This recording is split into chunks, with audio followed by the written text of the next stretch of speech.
Chapter 98 స్వీయ గుర్తింపు నుండి స్వేచ్ఛ. మహారాజ్, నీకేమైనా ప్రశ్నలు ఉన్నాయా? ఏదో ఒకటి అడగమని కాదు, ఊరికే ఉండొచ్చు కూడా. ఉండడం చాలా ముఖ్యమైనది. అలా సోమరితనంతో సమయం గడపడం భారతదేశంలో గొప్పగా పరిగణించబడుతుందిలే. అంటే కొంతసేపటి వరకు తరువాతేంటి అని వెంపర్లాడకుండా నీ మనసు స్వేచ్ఛగా ఉంటుంది. నీకు తొందర లేనప్పుడు, నీ మనసు ఆందోళన నుండి స్వేచ్ఛగా ఉన్నప్పుడు అది నిశ్శబ్దంగా మారుతుంది. ఇంకా ఆ నిశ్శబ్దంలో ఒకటి వినబడుతుంది. అది అవగాహనకు చిక్కనిది, సూక్ష్మమైనది. దాన్ని చూడాలంటే మనసు మౌనంగా ఇంకా తెరిచి ఉండాలి. మేము ఇక్కడ చేస్తున్నదేంటంటే, ఏది వాస్తవమో అర్థం చేసుకోవడానికి మనసులను సరైన స్థితిలోకి తీసుకురావడం. చింతలను తగ్గించుకోవడం అనేది ఎలా నేర్చుకోవాలి? చింతల గురించి చింతించకు, కేవలం ఉండు. మౌనంగా ఉండడాన్ని ఓ పనిలా మార్చుకోకు. నువ్వు ఉన్నావన్న ఎరుక కలిగి ఉండు. దానిలోనే ఉండు. తరువాతేంటి అని అడగకు. అది కాలాతీత స్థితి. అది కాలాతీతమైతే అది ఎలాగో అదంతకదే ప్రకటించుకుంటుందిగా. నువ్వు కాలాతీతమైన వాడివే, కానీ దాన్ని తెలుసుకుని దానిపై పని చేయకపోతే ఇంకేం లాభం?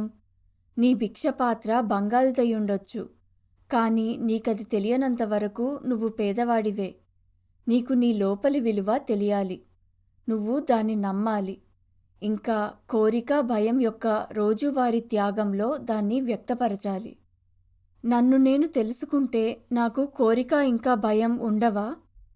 కొత్త దృష్టి వచ్చినా కూడా మనసు కొంతకాలం పాటు పాత మానసిక అలవాట్లు పట్టుకుని ఉండొచ్చు.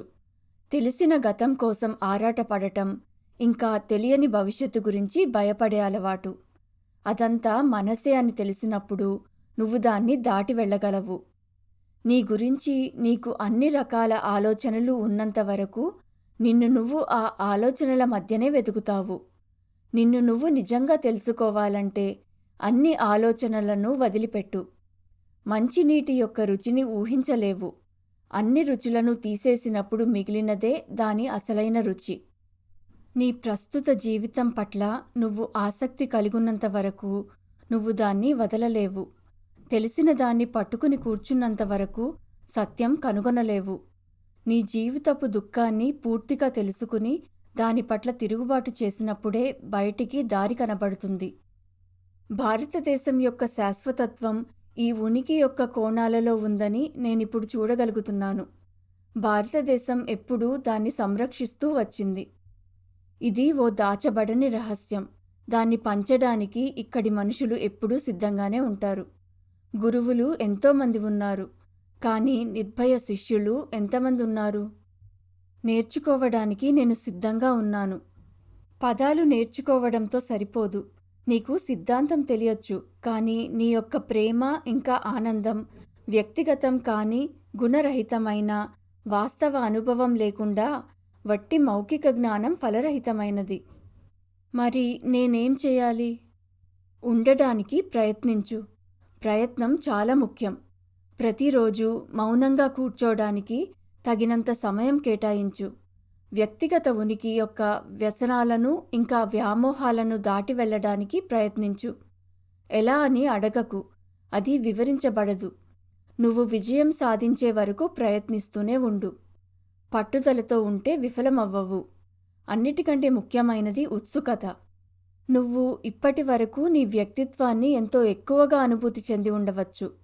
ఇప్పుడు జ్ఞాపకాలు ఇంకా అలవాట్లతో కూడిన ఈ అనవసరమైన స్వీయ గుర్తింపు నుండి విముక్తి పొందవలసిన అవసరాన్ని చూడు. అనవసరమైన వాటికి వ్యతిరేకంగా ఈ స్థిరమైన ప్రతిఘటనే విజయరహస్యం. ఎంతైనా నువ్వేంటో ప్రతిక్షణం అది నువ్వే, కానీ నీకు దాని స్పృహ లేదు, నిద్రలేచే ముందు తప్ప. నీకు కావలసినదల్లా ఉండడం యొక్క ఉనికి. కేవలం మాట వరుసకు కాదు, ఎప్పుడూ ఉండే వాస్తవంగా. నువ్వు ఉన్నావు అనే అవగాహన నువ్వు ఎవరు అనే దానికి తలుపు తెరుస్తుంది. ఇదంతా చాలా తేలిక. ముందు నీతో నువ్వు తరచూ సంప్రదింపు కలిగుండు. ఎప్పుడూ నీతోనే ఉండు. ఆత్మావలోకనం చేసేవారి యందు అన్ని ఆశీర్వాదాలు ప్రవహిస్తాయి. పరిశీలించడంతో ప్రారంభించు. చర్యల్లోని ప్రేమగా ఎదుగు. నేను ఉన్నాను అనే చిన్న విత్తనం సహజంగా ఇంకా శ్రమ లేకుండా ఓ మహావృక్షంగా ఎదుగుతుంది. నేను నాలో చాలా దుష్టత్వాన్ని చూస్తున్నాను. నేను మారనవసరం లేదా? దుష్టత్వం అనేది అశ్రద్ధ యొక్క నీడ. ఆత్మావలోకనం అనే వెలుగులో అది వాడిపోతుంది. మరొకరిపై ఆధారపడటం వ్యర్థం. ఇతరులు ఇచ్చేది ఇతరులు తీసుకుపోవచ్చు.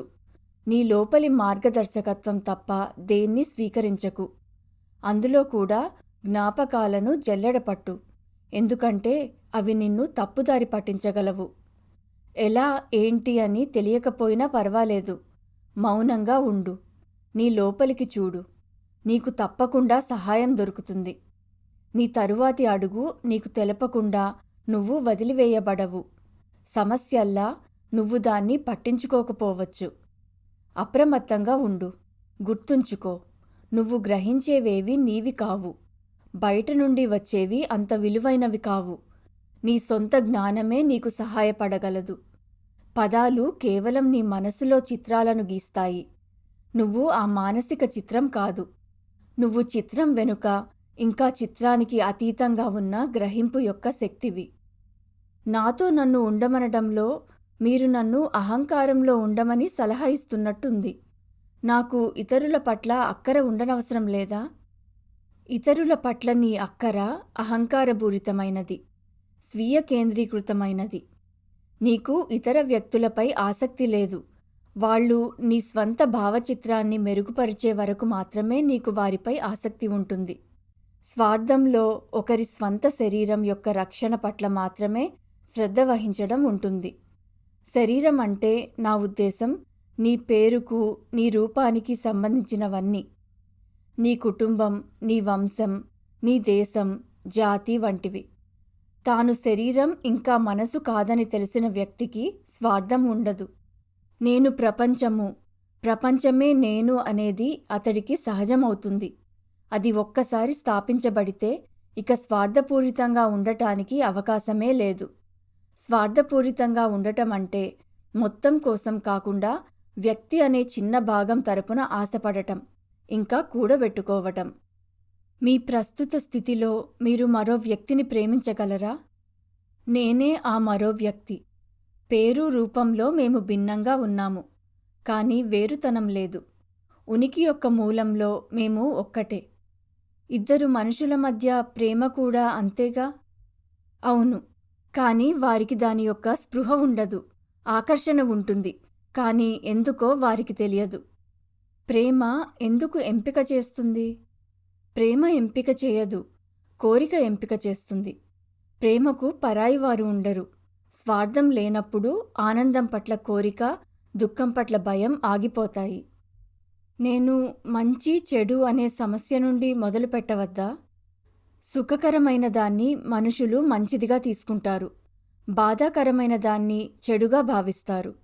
ఏకత్వ స్థాయిలో దుఃఖాన్ని పెంచేది చెడ్డది, దుఃఖాన్ని తొలగించేది మంచిది. అయితే మీరు దుఃఖాన్ని మంచిది కాదు అంటున్నారు, కానీ కొన్ని మతాల్లో దుఃఖము ఉత్తమమైనదిగా తీసుకుంటారుగా. కర్మ అనేది ప్రయోజనకరమైన చట్టం యొక్క వ్యక్తీకరణ. సార్వత్రికమైనది సామరస్యత, ఐక్యత వైపుకు మగ్గుతుంది. ప్రతి క్షణం ఇప్పుడు ఏం జరుగుతుందో అది మంచికే. అది బాధాకరంగా, వికారంగా కనిపించొచ్చు, అర్థం లేని దుఃఖంలా అనిపించొచ్చు. అయినా గతం ఇంకా భవిష్యత్తును పరిగణిస్తే అది మంచికే ఉంది. బయటపడడానికి ఆ దుర్భర పరిస్థితి గుండా వెళ్లడం ఒక్కటే దారి. ఒకరు తమ తప్పులకు మాత్రమే దుఃఖపడతారా? ఒకరు తమను తాము ఏమనుకుంటున్నారో దానితో పాటు దుఃఖిస్తారు. నిన్ను నువ్వు మానవత్వంతో ఒకటిగా భావిస్తే మానవత్వంతో కలిసి దుఃఖిస్తావు. మీరు సమస్త విశ్వంతో ఒకటిగా ఉంటారు. మరి ఈ స్థలకాలాల్లో మీ దుఃఖానికి పరిమితి లేదుగా. ఉండడం అంటే దుఃఖం. నా స్వీయ గుర్తింపు యొక్క వృత్తం ఇరుకుగా ఉన్నంతవరకు కోరిక ఇంకా భయం వలన కలిగే బాధలు మరింత తీవ్రంగా ఉంటాయి. క్రిస్టియానిటీలో దుఃఖాన్ని శుద్ధపరిచేదిగా, ఉన్నతిని కలిగించేదిగా చూడబడుతుంది. కానీ హిందువులు దాన్ని వెగటుగా చూస్తారు. ఎందుకని? క్రిస్టియానిటీలో పదాలను ఒక విధంగా ఉపయోగిస్తారు. ఇంకా హిందువులు మరోలా. నిజమైనది పదాల వెనుక ఇంకా వాటికి అతీతంగా ఉంది. అది మాటల్లో చెప్పలేనిది, ప్రత్యక్షంగా తెలియదగినది. అది ఏది అవసరం లేనప్పుడు పొందబడేది. అవాస్తవం ఊహతో తయారై కోరికతో శాశ్వతపరచబడుతుంది. అవసరమైన బాధలంటూ ఏమీ ఉండవా? ప్రమాదవశాత్తు వచ్చే బాధలు తప్పించుకోలేనివి, ఇంకా క్షణికమైనవి. మంచి ఉద్దేశాలతో కలిగించే బాధలు కూడా క్రూరమైనవే. శిక్షలు కూడా చట్టబద్ధమైన నేరమే. ప్రతీకారంపై కాకుండా నివారణపై నిర్మించిన సమాజంలో నేరాలు చాలా తక్కువ. మతాన్ని మీరు చాలా తక్కువగా ఉపయోగిస్తున్నట్టుంది. మతం అంటే ఏంటి? ఆకాశంలో ఒక మబ్బు. నేను ఆకాశంలో నివసిస్తాను, మబ్బులో కాదు. పదజాలాన్ని తీసేయ్, అప్పుడు సత్యం మిగులుంటుంది. నా ఇల్లు మారని చోట ఉంది. అసలైన ఉనికి యొక్క స్థితిని, దాని యొక్క అడ్డంకులను తెలుసుకోవడానికి మనుషులు ఇక్కడికి వస్తారు. ఒక్కసారి గ్రహించిన తరువాత దాన్ని అవగాహనలో స్థిరపరిచే కళ సంపాదిస్తారు. తద్వారా అర్థం చేసుకోవడం ఇంకా జీవించడం మధ్య ఘర్షణ ఉండదు. ఆ స్థితి మనసుకు పైన ఉండడం వల్ల దాన్ని నేర్చుకోనవసరం లేదు. మనసు కేవలం అడ్డంకులపైనే దృష్టి పెట్టగలదు. మొదటి నుంచి మొదలుపెట్టు. నువ్వు ఉన్నావు అనే దానిపై నీ శ్రద్ధనుంచు.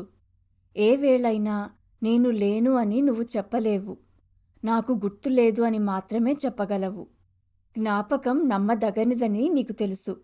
చిన్న చిన్న వ్యక్తిగత వ్యవహారాల్లో మునిగి నువ్వు ఏమిటో మర్చిపోయావని అంగీకరించు. తెలిసిన వాటిని మనసు నుండి తొలగిస్తూ మర్చిపోయిన దాన్ని జ్ఞాపకానికి తెచ్చుకో. ముందుగా ఊహించడం భ్రమలను సృష్టిస్తుంది. లోపలి వెదుకులాటలో అనుకోనిది తప్పనిసరవుతుంది. ఇంకా పుట్టని బిడ్డకు పుట్టిన తరువాతి జీవితం గురించి తెలియనట్టు మనసు వాస్తవాన్ని తెలుసుకోలేదు. ఇది కాదు, ఇది కాదు అనే విధంగా తప్ప.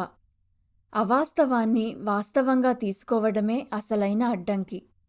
అసత్యాన్ని అసత్యంగా చూడడంతోనే సత్యం ముందుకు తీసుకురాబడుతుంది.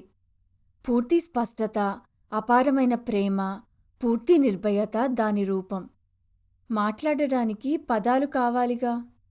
సమాచారాన్ని మార్చుకోవడం కోసమైతే అవును. కానీ వ్యక్తుల మధ్య నిజమైన భావప్రకటన మౌఖికం కాదు. సంబంధాన్ని స్థాపించడానికి ఇంకా నిర్వహించడానికి ఆప్యాయతతో కూడిన అవగాహనను ప్రత్యక్షంగా చర్యల్లో వ్యక్తీకరించాలి. నువ్వు చెప్పేది కాదు, నువ్వు చేసేది ముఖ్యం. పదాలు మనసు కోసం మాత్రమే ఉన్నాయి. బ్రెడ్ అనే పదము నీ ఆకలి తీర్చదు. దాన్ని తిన్నప్పుడే అది నీకు వాస్తవంగా తెలుస్తుంది. అలానే సహజ స్థితి మాటల్లో చెప్పబడదు. దాన్ని సంపూర్ణంగా అనుభవించాలి. ఒకరు తమ అనుభవాన్ని మాటలతో కాక ఇంకెలా తెలియజేయగలరు? అనుభవాన్ని మాటల్లో తెలియజేయలేరు. అది చర్యగా వ్యక్తమవుతుంది. తీవ్రమైన అనుభవం కలిగి ఉన్న మనిషి విశ్వాసాన్ని, ధైర్యాన్ని ప్రసరింపజేస్తాడు. బాహ్యమైన వాటికి విలువనివ్వనప్పుడు, ఇంకా హృదయం అన్నిటినీ వదులుకోవడానికి సిద్ధంగా ఉన్నప్పుడు మానసిక పరిపక్వతకు చేరినట్టు చెప్పొచ్చు. ఆలస్యం ఏదైనా ఉంటే అది మనసు తెలుసుకోవడానికి సుముఖత చూపకపోవడం వల్లనే. ఈ ఆధ్యాత్మిక ప్రయాణంలో మనము పూర్తిగా ఒంటరివాళ్లమా? లేదు లేదు. జ్ఞానమున్నవాళ్లు ఇవ్వచ్చు. అలా దారి చూపేవాళ్లు అనేక మంది ఉన్నారు. ప్రపంచమే ఒక బహుమతి. అది ప్రేమపూర్వక త్యాగంతో నిర్వహించబడుతుంది. కానీ దాన్ని తీసుకునే తెలివైన ఇంకా వినయపూర్వకమైన వారు చాలా తక్కువ. అడుగు, ఇంక నీకు ఇవ్వబడుతుంది అనేది ఓ శాశ్వతమైన చట్టం. మాటలను వదలడం కష్టమనిపిస్తుంది. ఇది కష్టమా తేలిక అన్నది ముఖ్యం కాదు. దానికి ప్రత్యామ్నాయం లేదు. నువ్వు ప్రయత్నించు లేదా వదిలేయ్, అది నీ ఇష్టం. ఎన్నో పదాలు చెప్పబడ్డాయి, నీకు ఎన్నో తెలుసు. కానీ నీ గురించి నీకు తెలియదు. ప్రత్యక్ష అంతర్దృష్టి మాత్రమే దాన్ని వెల్లడి చేయగలదు. నేను చాలాసార్లు ప్రయత్నించాను, కానీ విఫలమయ్యాను. మళ్ళీ ప్రయత్నించు, ఏదో ఒకటి జరగచ్చు. లేదంటే ఇరుక్కుపోతావు. నీకు అనేక సిద్ధాంతాలు తెలిసి ఉండొచ్చు, తెలివైన చర్చలు చేయొచ్చు, అయినా శరీరంగానే మిగిలిపోతావు. లేదా నువ్వు అస్పష్టమైన వాడవుగా, అణకువగా, మొత్తంగా ఓ అల్పమైన వాడవుగా ఉండొచ్చు, అయినా ప్రేమతో, దయతో, లోతైన జ్ఞానముతో వెలిగిపోవచ్చు.